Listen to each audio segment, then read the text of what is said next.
Bien, vamos con el último apartado del tema, que son las diferentes políticas frente a la Gran Depresión.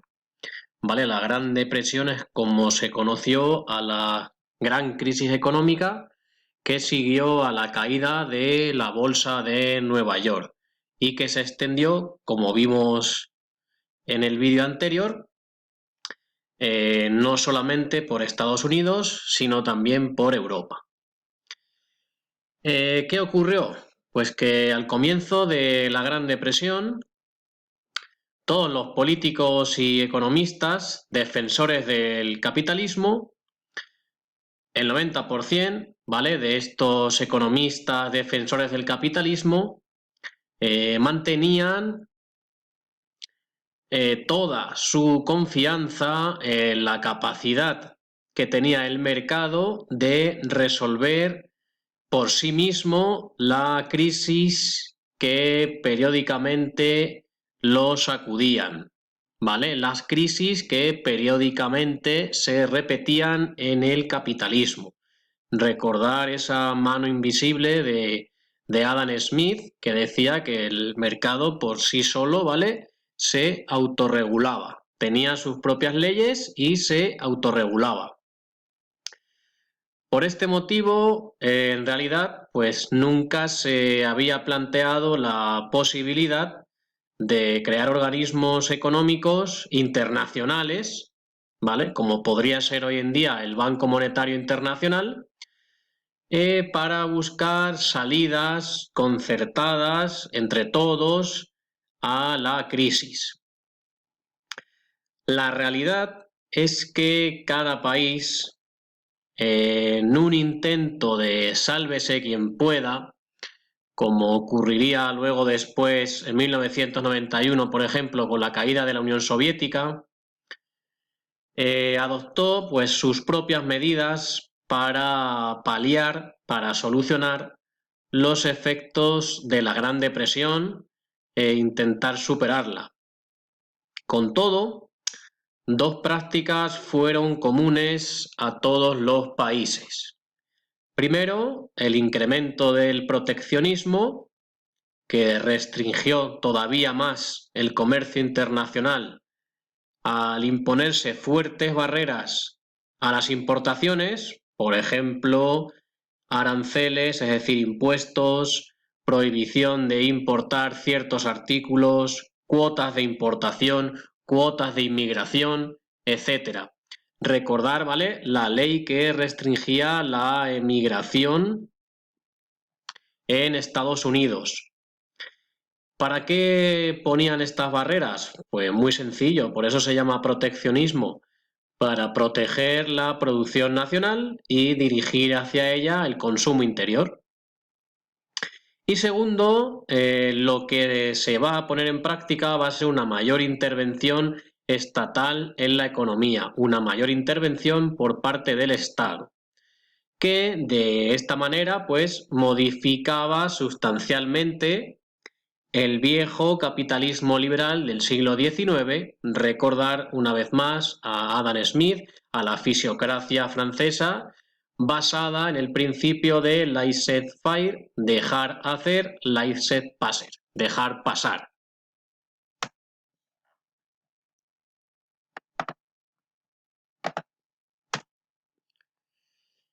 Bien, vamos con la respuesta de Estados Unidos, el famoso New Deal. El famoso New Deal de Roosevelt, ¿vale? Bueno, como sabéis, pues la llegada de Roosevelt en 1933 al poder, pues supuso un cambio radical en la política americana con la aplicación del nuevo programa intervencionista conocido como New Deal o Nuevo Trato. Este New Deal comprendía un ambicioso proyecto basado en un conjunto de medidas que afectarán a todos los ámbitos de la actividad económica, financieras, agricultura, industria, laboral y social, obras públicas, etc. Y he de decir que, aunque tradicionalmente se ha dicho que estaban inspiradas en las ideas del economista John Maynard Keynes, no es del todo cierto, ¿vale? No está totalmente probado que Roosevelt se inspirara en Keynes, aunque Keynes incluso le mandó una carta diciéndole que él era el hombre ideal, que tenía la confianza del pueblo americano y que debía de poner en práctica medidas para sacar al pueblo de la crisis. Bien, pues no es del todo cierto que estuvieran basadas totalmente en las ideas de Keynes, no está probado. Vamos a ver un poco las medidas que ponen en marcha con el New Deal. Repito, medidas primero para reestructurar el sistema financiero, como por ejemplo la regulación de la actividad bancaria, es decir, le ponen una serie de reglas a los bancos, les ponen una serie de trabas, le dicen cuidado, hasta aquí podéis llegar. O también la garantía por parte del Estado de que los depósitos bancarios, ¿vale? Las huchas bancarias, para que lo entendáis, deben de mantener una cierta cantidad, ¿vale? Un mínimo siempre deben de tener, de ahí no pueden pasar. Todo ello, pues sin duda, contribuyó a restablecer la confianza de los ahorradores en los bancos y básicamente pues a que la gente volviera a depositar en ellos su dinero. Segundo, medidas para el reajuste de la agricultura. Las más importantes, ¿vale? Pues la fijación de precios mínimos para los productos agrícolas o las indemnizaciones para reducir las superficies cultivadas. Recordar que veníamos de una época en la que había superproducción, ¿vale? Exceso de producción agrícola e industrial. Bien, pues para evitar esta superproducción lo que hacen es que a los agricultores les dan una subvención, ¿vale? Los indemnizan para que no cultiven tanta superficie y así, digamos, el producto, ¿vale? Tenga un valor superior. Más cosas. Medidas también para la recuperación de la industria, como por ejemplo las ayudas a las empresas para reducir las jornadas laborales y también para subir los salarios. El objetivo, como en la agricultura, no es otro que evitar la superproducción y ajustar la producción a la demanda real, ¿vale? A la demanda real de consumidores. Y de esta manera, pues invertir también la tendencia a la baja de los precios, que suban los precios y por tanto que los obreros, que los agricultores, pues aumenten su renta, su salario y a su vez consuman más. ¿Vale?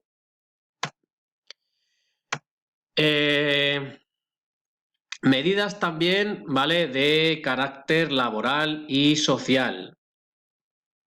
Por ejemplo, el establecimiento de un salario mínimo, el establecimiento de la semana laboral de 40 horas, el derecho a la libre sindicación, es decir, que se puedan crear sindicatos, o una cosa muy llamativa fue el establecimiento de la Ley de Seguridad Social, que establecía ayudas, prestaciones por desempleo para la gente que estaba en paro, por jubilación o ayudas por invalidez.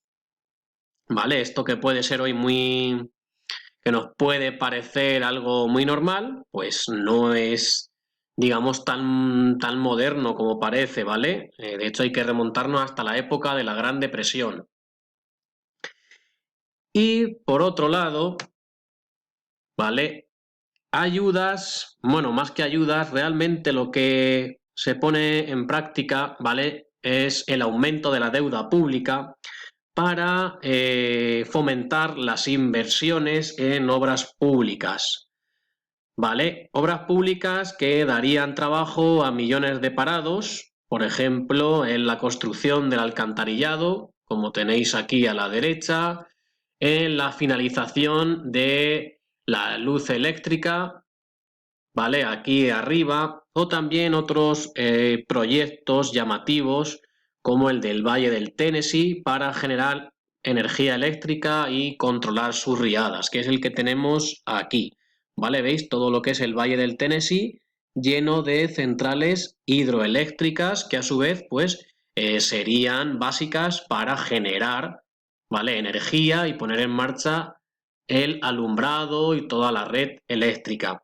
Además de estas obras públicas, pues mencionar también otras como el alcantarillado, las carreteras, los aeropuertos, calles, etcétera, etcétera.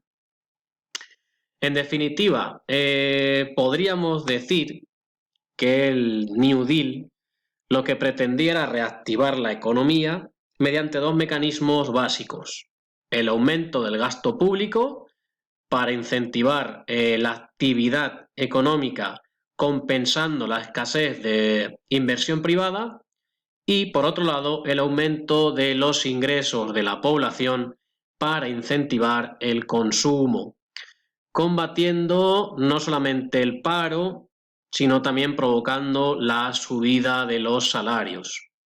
Recordad la caricatura de consumid, consumid, es decir, de alguna manera estaba influido por las propuestas de Keynes, que luego daría lugar al keynesianismo a lo largo del siglo. En cuanto a resultados, bien, pues podemos decir que no obstante, aunque los resultados fueron importantes y redujeron en gran medida los efectos de la Gran Depresión, fueron sobre todo lentos y graduales, ¿vale? Por ejemplo, la tasa de paro no se situó por debajo de la de 1929 hasta 1943, ¿vale? Pero aún así, ¿vale? El éxito fue un éxito moderado, va a levantar la economía, pero con una relativa rapidez, ¿vale? La producción, el PIB, ¿vale? La producción industrial, de hecho, crece con fuerza hasta 1934, ¿vale? Y va a continuar creciendo, de hecho, toda la década, a excepción del año 1938, que por eso está la barra hacia abajo, cuando este crecimiento, ¿vale?, baja un 5%. Y lo mismo va a ocurrir con el paro, ¿vale? Recordar que en 1932, el año negro de la Gran Depresión, el paro en Estados Unidos superaba, ¿vale?, el 25%. El paro lo tenéis aquí a la derecha. Y en 1939, ¿vale?, ya ronda el 15%, continúa bajando, de hecho en 1940 y la época ya de la Segunda Guerra Mundial está en cero, ¿vale? Sobre todo por la puesta en marcha, por el desarrollo de la industria armamentística.